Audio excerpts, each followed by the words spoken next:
अस्सलामुअलैकुम वरहमतुल्लाहि वबरकातुहू। मेरा नाम सैयद वसीम शाह है। मैं फायर ब्रिगेड शेखपुरा में मुलाजिम हूँ। आज हालात से तंग आकर ये वीडियो अपलोड कर रहा हूँ। 2 माह हो चुके हैं, 2 माह से ऊपर हो गया, 3 माह होने वाले कि हमें सैलरी नहीं दी गई है। हम फायर ब्रिगेड अमला 28 मुलाजमीन जो परेशानी की ज़िंदगी बसर कर रहे हैं। कोई पूछने वाला नहीं है। हुक्मरान आला से रिक्वेस्ट है कि प्लीज़ इस बात का नोटिस लिया जाए कि हमें सैलरी क्यों नहीं दी जा रही। आज कुछ मुलाजमीन के मीटर तक कट चुके हैं। भिखारी बना दिया है एमसी ने हमें। एमसी ने हमें भिखारी बना कर रख दिया है। लोगों के आगे हाथ करते हुए शर्म आती है।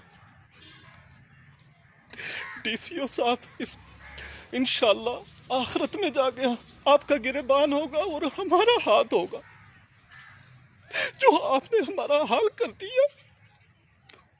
वज़ीर आला साहब से मेरी रिक्वेस्ट है, खुदारा इस बात का नोटिस लिया जाए।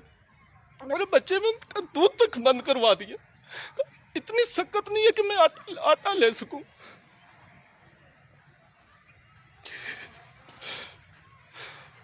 मेरी नाजरीन से रिक्वेस्ट है कि इस वीडियो को ज़्यादा से ज़्यादा शेयर करें ताकि वज़ीर आला साहब तक ये वीडियो पहुंच जाए। अस्सलाम वालेकुम।